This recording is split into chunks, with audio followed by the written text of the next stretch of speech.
Hey everybody, happy Wednesday. I was so sad yesterday whenever our morning meeting got canceled because I was hoping that I could do this review with everybody during the meeting. But that's okay. We're just going to do it through a video. Okay. Now, tomorrow you take your STAR test. In order to do well on your STAR test, I thought, hey, why don't we do a review of what we just learned back before Christmas break? We are on Module 3 in math, but we were just on Module 2. And in Module 2, we learned about addition, subtraction, we learned about how to tell time, and we learned about elapsed time. So those are the things that I'm going to review with you during this video. I need you to go ahead and grab a marker board and a marker. You have your marker board and your marker? Great, let's get started. I want you to write 456 plus 285 on your board. Write 456 plus 285.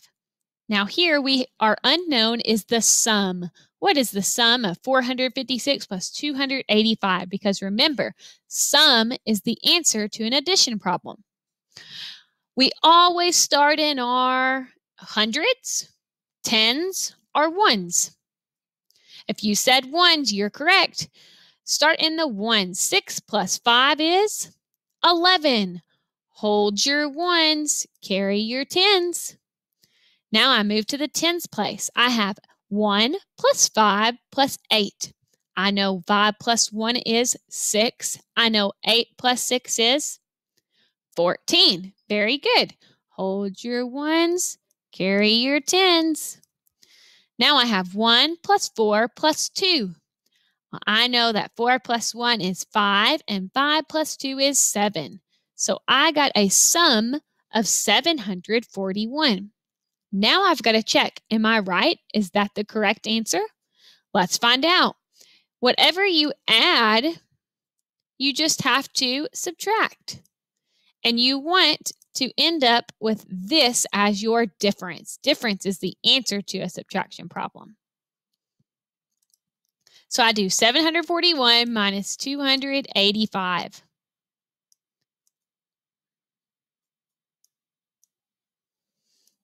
Now I have 1 minus 5. So 1 take away 5. Can't do it. Got more on the floor. I got to go next door. I'm going to borrow a 10 from my tens. So my 4 becomes a 3.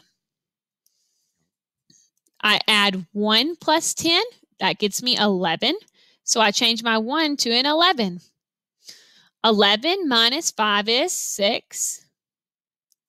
3 minus 8 is, got more on the floor. I got to go next door. My 7 becomes a 6. My 3 becomes a 13. I take away 100 from here. I add 100 here. Because technically, 13 represents 130 and 6 represents 600. So now 13 minus 8 gets me 5. 6 minus 2, more on top, no need to stop. 6 minus 2 is 4. So I get 456. It all checks out. So I know that 741 was the right answer. If you got 741 as your sum, give yourself a pat on the back. Good job. All right, next review question is subtraction. So erase your board. And I want you to write the problem of 721 minus 489 on your board. All right, remind me, do we start in the hundreds, tens, or ones? Very good. We start in the ones. 1, take away 9.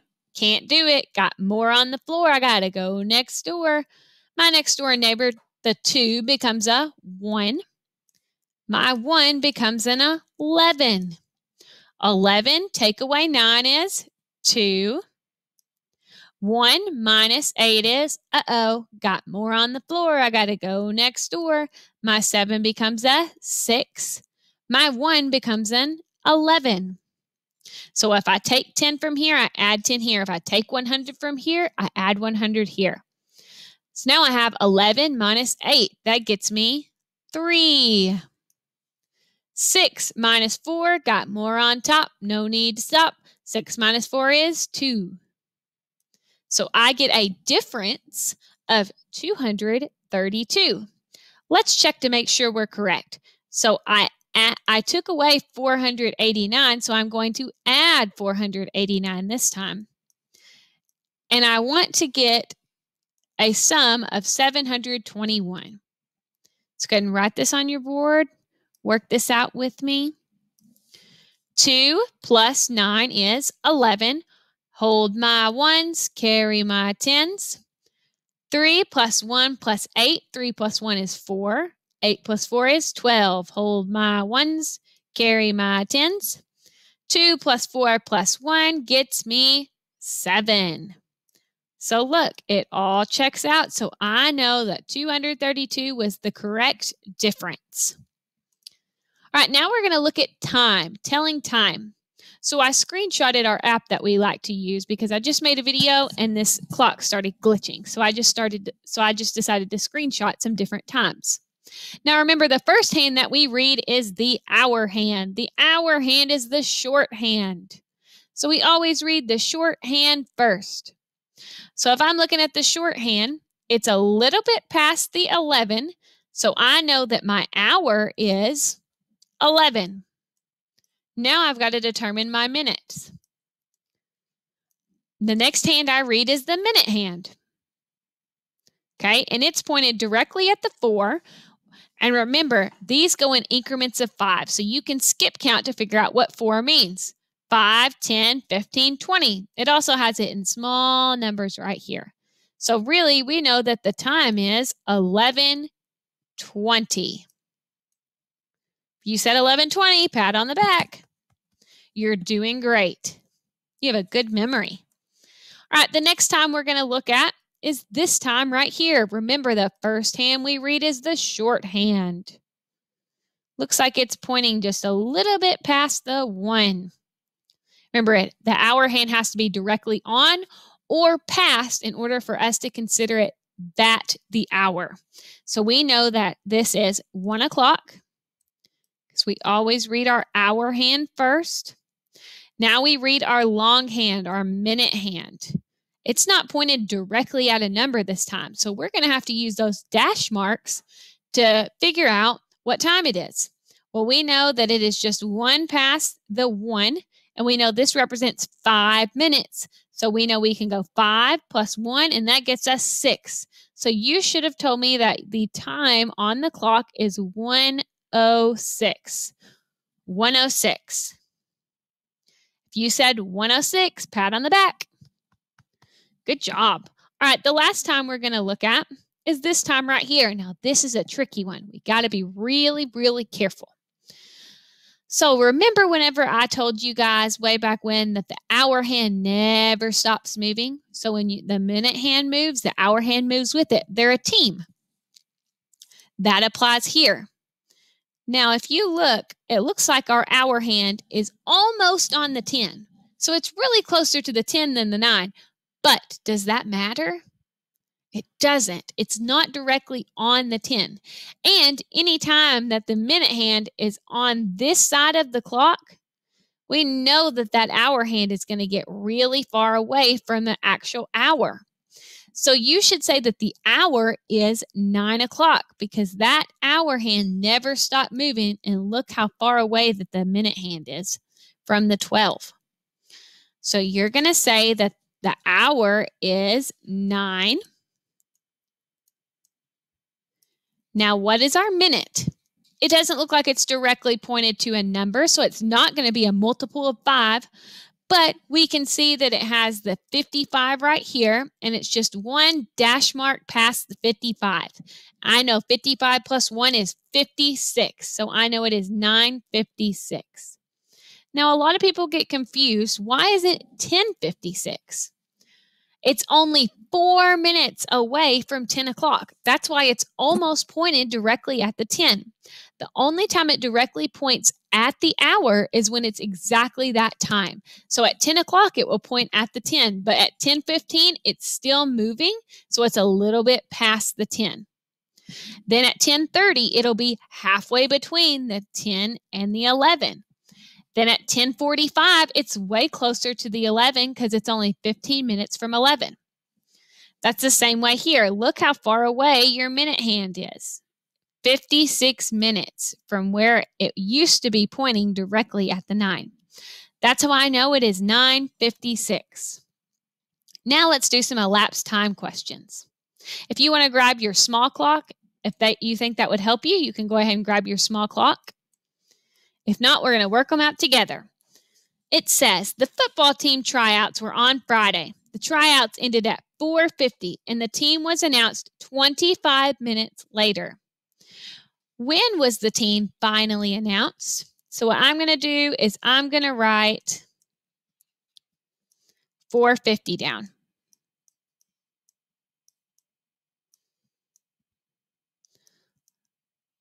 And it says that there's 25 minutes added. Now, don't let this trick you because there's only how many seconds and how many minutes in an hour?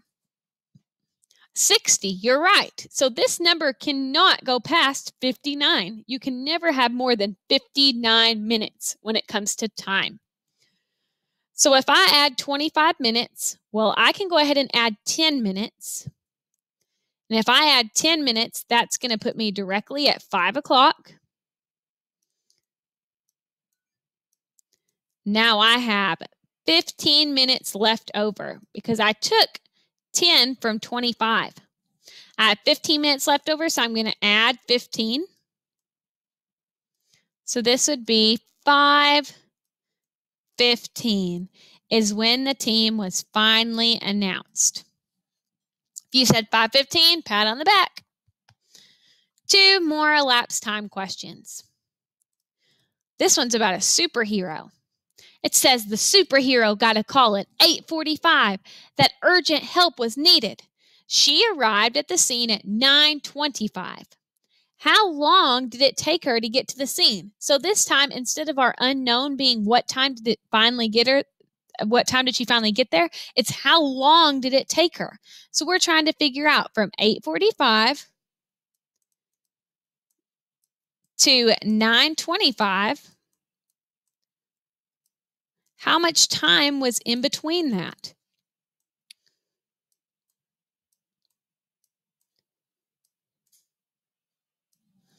Let's start with our minutes, okay? If you're looking at a clock, go ahead and put your minute hand on the 45. That would be pointing at the big 9. It only takes 15 more minutes to get to 9 o'clock. So I'm going to go ahead and write 15 minutes. 9 o'clock.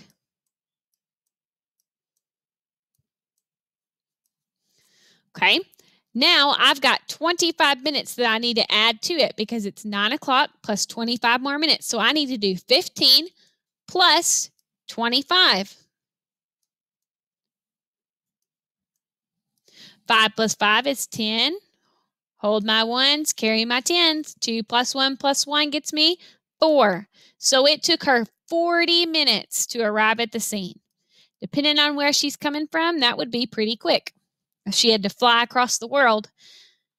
So 40 minutes should have been your answer. If you knew it was 40 minutes, pat on the back. Last question. Says Jacob convinced his mom to teach him to cook.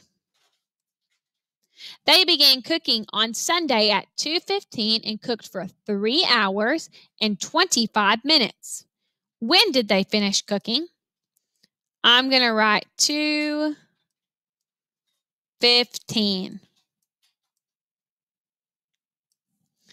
Now it says that they cooked for 3 hours. So I'm going to go ahead and add my hours first. So I have 2 plus 3. All right. Well, that gets me a time of 5:15.